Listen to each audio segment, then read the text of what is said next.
Bonjour Ange. Bonjour Thérèse. Peux-tu nous parler de la souveraineté de Dieu?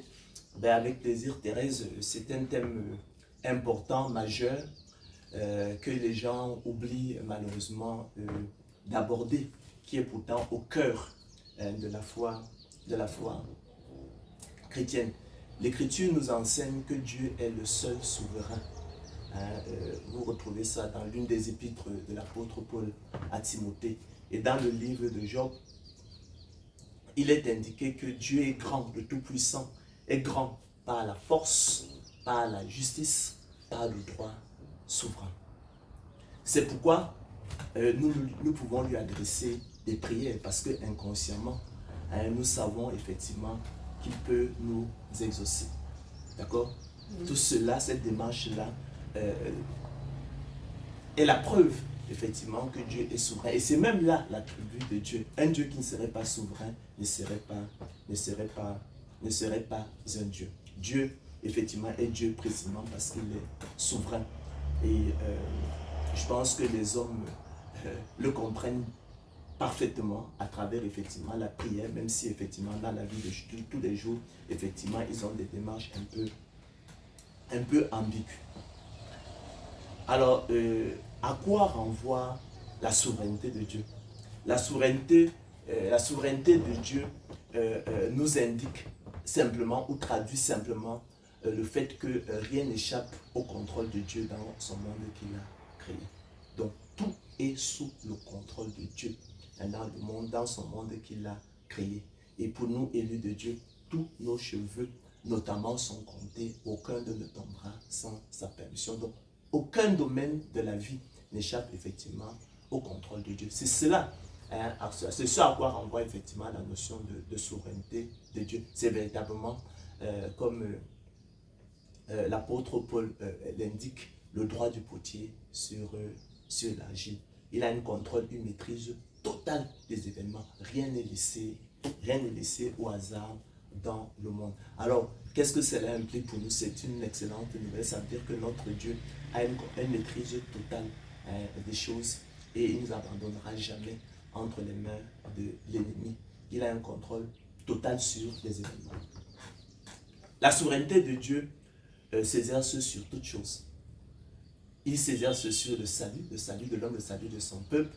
Vous qui êtes familiers effectivement de ces entretiens avec Thérèse, on va souvent parler de la prédestination. La prédestination des élus de Dieu au salut. Donc dès avant la fondation du monde, Dieu a mis à part son peuple, il a mis à part ses élus, il a écrit leur nom dans le livre de vie. Il les aime parce qu'il les aime de toute éternité, non en raison d'une excellence particulière en eux, mais selon son propre dessein. Autant marqué. Et chacun en son temps, il leur fait le don de l'esprit, le don de la foi, il leur fait le don de la nouvelle naissance, il les adopte dans sa maison, afin qu'effectivement, à l'écoute de la parole de Dieu, ils n'endurcissent pas leur cœur, mais qu'ils accueillent avec joie et empressement, de façon donc à affermir leur élection, leur vocation. Vous savez que c'est ainsi que l'entrée dans le royaume éternel du Seigneur qui leur sera pleinement accordée. Dieu est souverain dans le salut, mais il est aussi souverain, chers frères et sœurs, dans le gouvernement du monde. Nous savons par exemple, à travers le livre de Daniel, la vision de la grande statue de Nebuchadnezzar, que Dieu a écrit, la marche du monde. Tous les royaumes qui vont se succéder sur la terre depuis l'Empire babylonien. C'est ce qu'il a révélé à Nebuchadnezzar.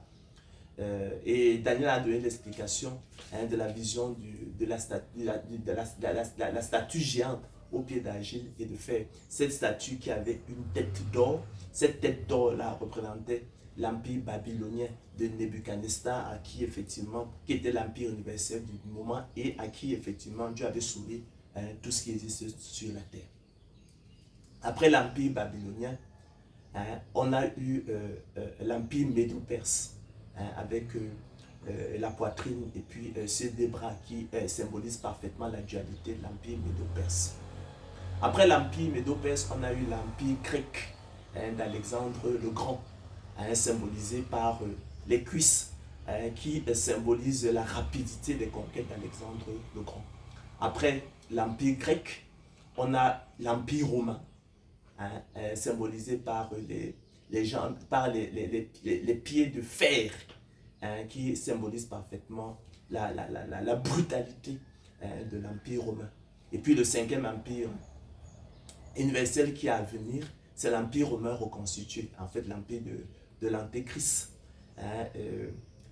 qui se symbolise effectivement, qui est représenté, je vais dire, par les orteils et les pieds à moitié d'argile et de fer, qui symbolise parfaitement la fragilité du projet européen de construction européenne.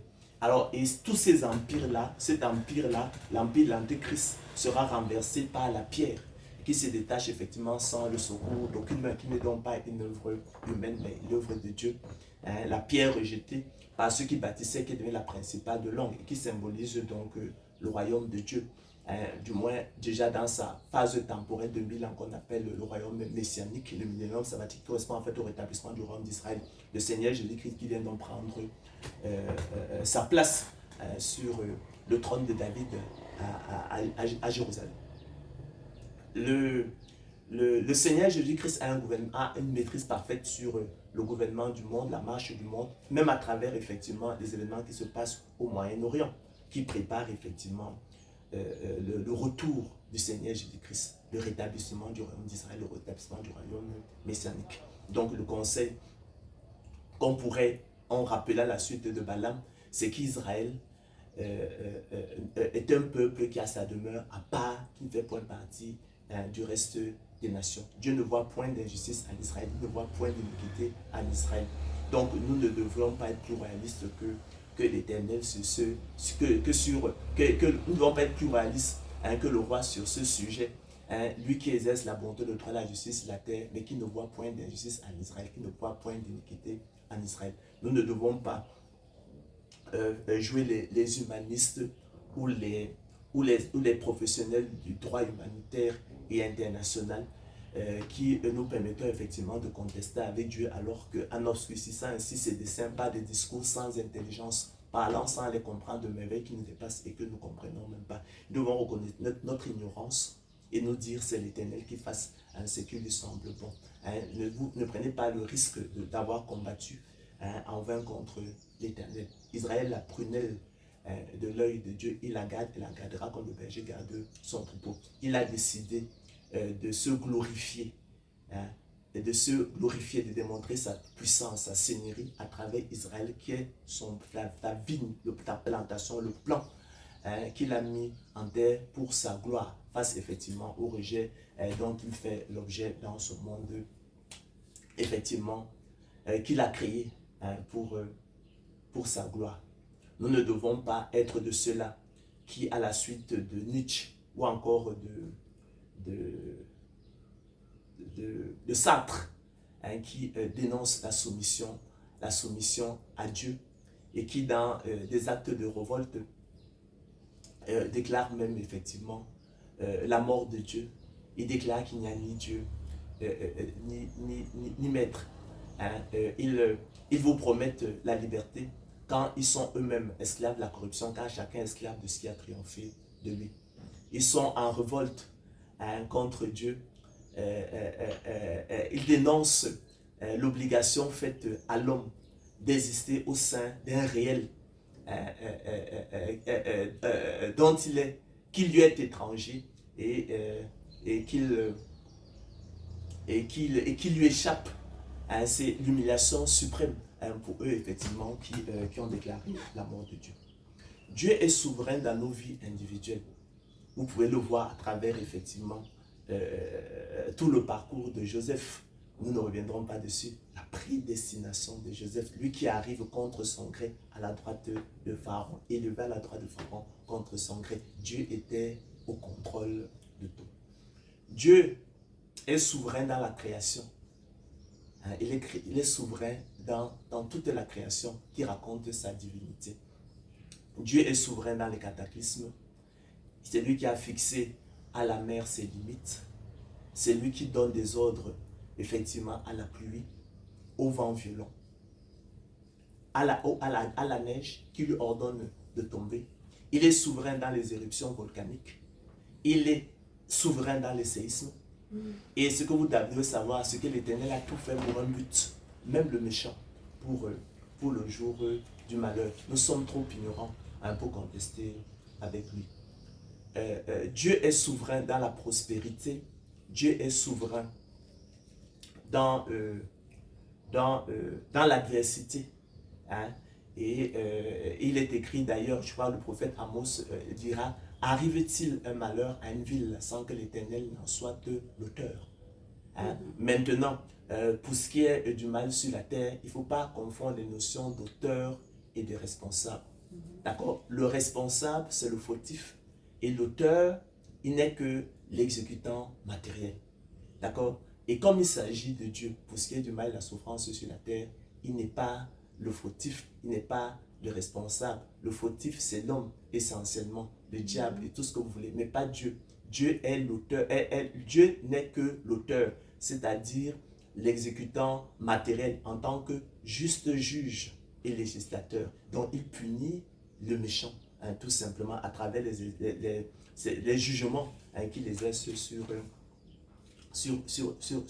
le monde.